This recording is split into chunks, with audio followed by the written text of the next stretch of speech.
Many toddler parents and even some pediatricians are quick to pop a melatonin gummy before bedtime, but you might want to watch this before you consider jumping on the melatonin supplement bandwagon.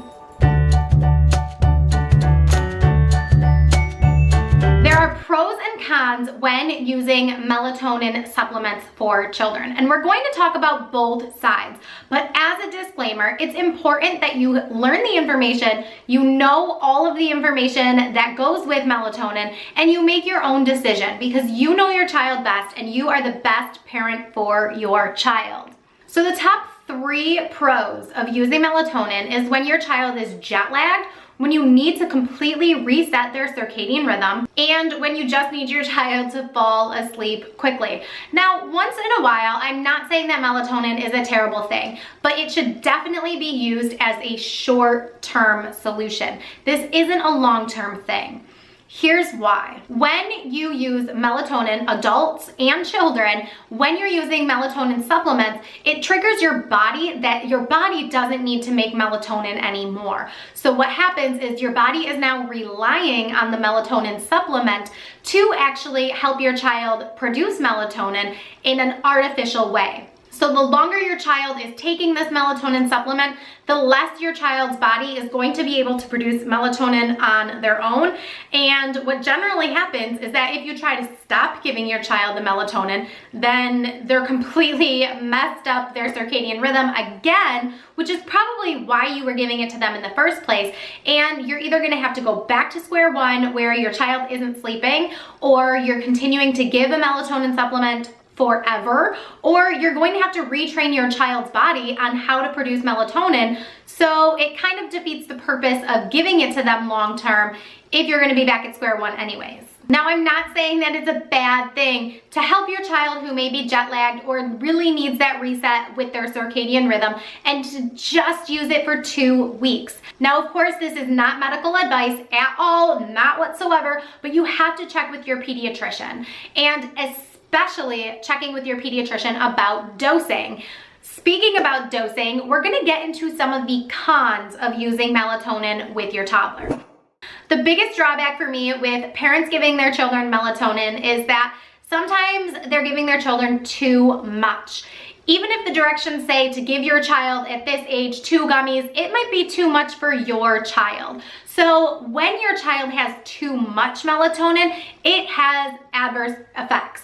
So your child may be groggy the next day, they may be having nightmares, and they might not feel good. It's called the melatonin hangover. When you have too much melatonin or too much anything, you're gonna wake up the next morning not feeling good. And that's exactly what's gonna happen to your child if you're giving them too much. So if you do go the route where you want to give your child melatonin, make sure that you're checking with your pediatrician about what your child's specific dose should be. And I always err on the side of caution and saying less is more, because just like we talked about before, if your child becomes reliant on a larger dose of melatonin, then you're not going to be able to just cut them from it. You're going to have to wean back. So I would start with the least amount of melatonin possible and then work your way up. If you're noticing like, hey, this is starting to work, but it's still taking a little while, then maybe talk to the pediatrician about increasing that dose.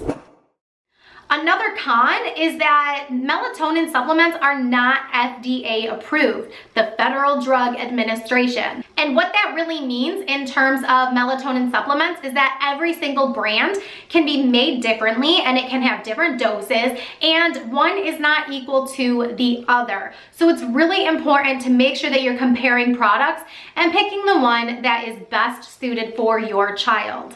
I tend to stay away from any supplement or anything that isn't FDA approved because why wouldn't we? I kind of already touched on the possible side effects if you're giving your child too much melatonin, but even some kids just have some mood swings when they're on melatonin for too long. They may have more headaches during the day. So if you're noticing any of these things at all, I want you to think about the supplements that your kid is having.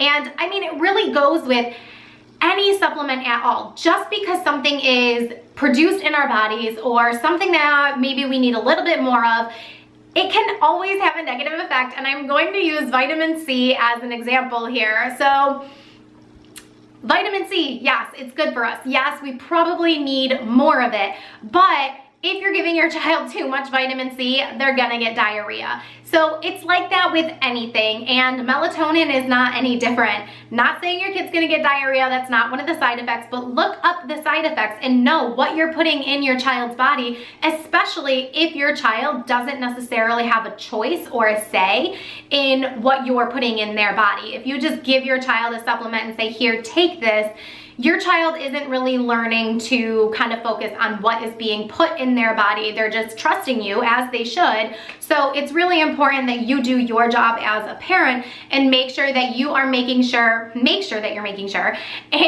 make sure that you know exactly what is going in your child's body and what the possible side effects can be, and keep an eye out for those side effects.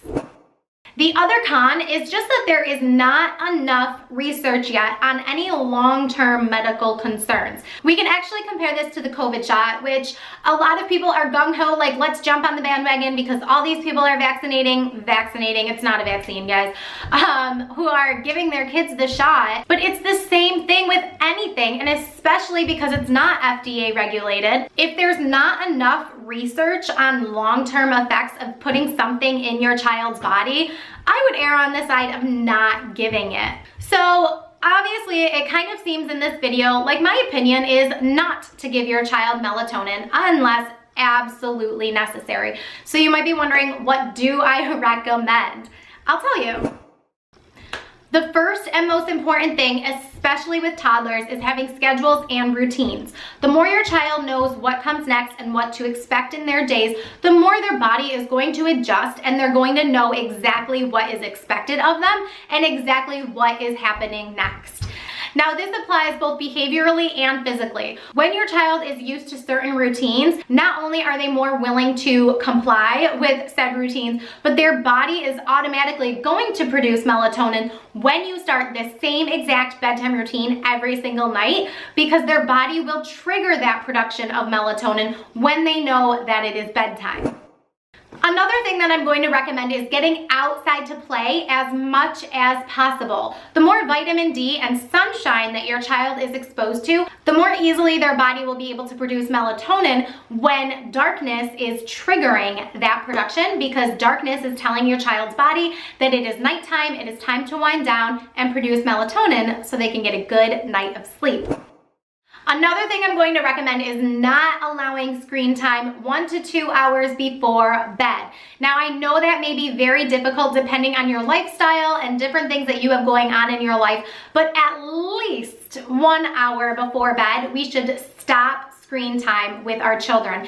And the reason for this is because screen time and that light, that blue light that we're getting from those screens, is activating your child's brain and telling them that it is not even close to bedtime, so don't even start thinking about producing melatonin.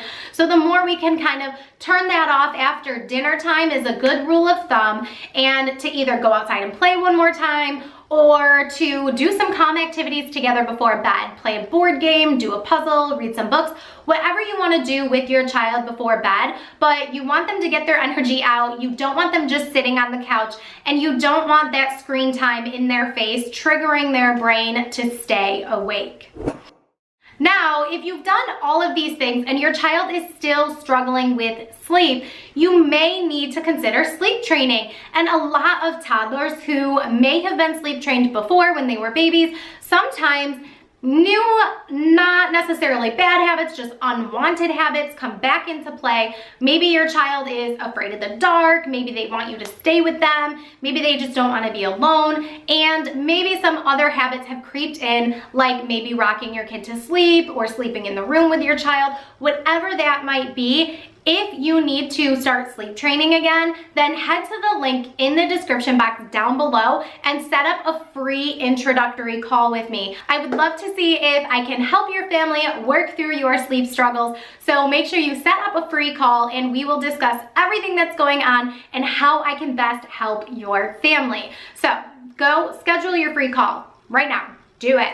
If you enjoyed this video and you're looking for more sleep training tips and tricks, click this playlist over here and find the video that pertains to your child and your situation. Click this button over here to subscribe to my channel so you don't miss a video, and keep blooming! Mwah.